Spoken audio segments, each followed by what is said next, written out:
విశాఖ ఉక్కు ఆంధ్రుల హక్కు అనే నినాదంతో ఏర్పడ్డ విశాఖ స్టీల్ ప్లాంట్ను ఎట్టి పరిస్థితుల్లోనూ ప్రైవేటీకరణ జరగదు అని కేంద్ర ఉక్కు గనుల శాఖ మంత్రి కుమారస్వామి మరోసారి స్పష్టం చేశారు.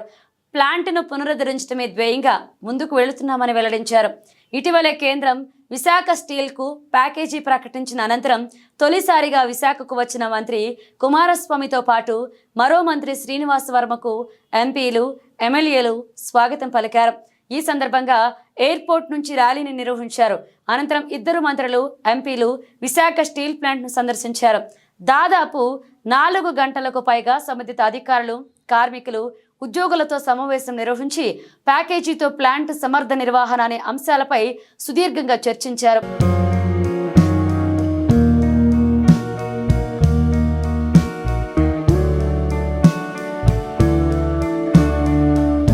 అనంతరం ఏర్పాటు చేసిన మీడియా సమావేశంలో మంత్రి కుమారస్వామి మాట్లాడారు. 2030 లోపు విశాఖ ప్లాంట్ 300 మిలియన్ టన్నుల స్టీల్ ఉత్పత్తి సాధించాలని ప్రధాని నరేంద్ర మోదీ తమకు లక్ష్యంగా నిర్దేశించారని వివరించారు. ప్రస్తుతం 35,000 కోట్లు అప్పులుగా ఉన్న ప్లాంట్ను పరిరక్షించేందుకే తాము అధికారంలోకి రాగానే 2 విడతలుగా ఆర్థిక సహాయం అందజేస్తామన్నారు.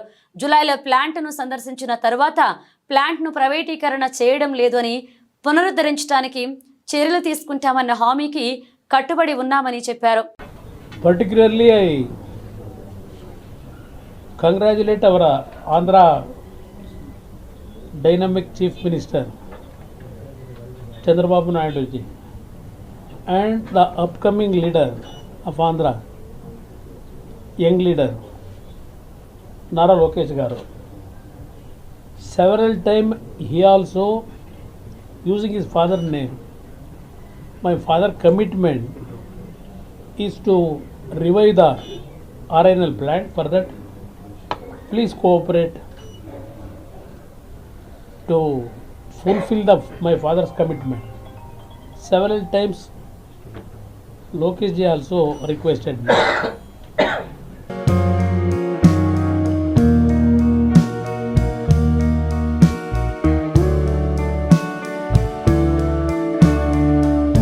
మొదటి 2 విడతలుగా విడుదల చేసిన నిధులతో బ్లాస్ట్ ఫర్నేస్ మొదలుపెట్టాం. దీంతో ఉద్యోగులు, కార్మికులు సమర్థవంతంగా పనిచేయడంతో కేంద్రం మరొక 11,440 కోట్ల ప్యాకేజీ ఇచ్చింది. ఇచ్చిన నిధులను ఏ విధంగా ఖర్చు చేసి స్టీల్ ప్లాంట్ ముందుకు తీసుకువెళ్లడానికి గురువారం సందర్శించామని తెలిపారు. ఇక వచ్చే జూన్, జూలైలో 3వ బ్లాస్ట్ ఫర్నేస్ ను ప్రారంభించడానికి చర్యలు తీసుకుంటామని తెలియజేశారు.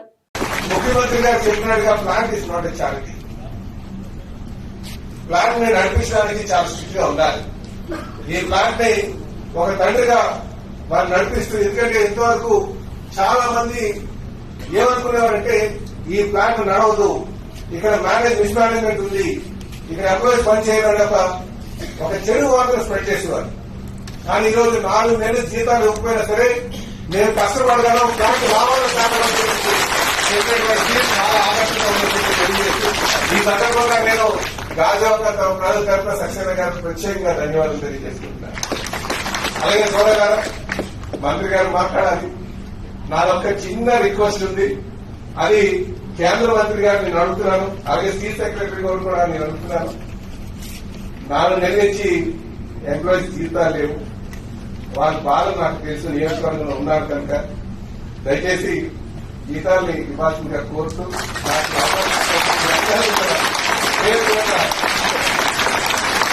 ధన్యవాదాలు తెలియజేసుకుంటూ ముఖ్య ముందు మోడీ గారికి, బీజేపీ నాయకత్వానికి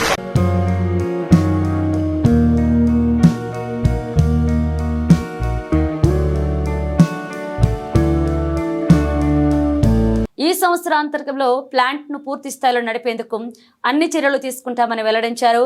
కార్మికుల ప్రయోజనాలకు ఎలాంటి భంగం కలిగించబోమన్నారు. ప్లాంట్ ను ఎలాగైనా పరిరక్షించటమే లక్ష్యంగా ముందుకు వెళుతున్నామన్నారు.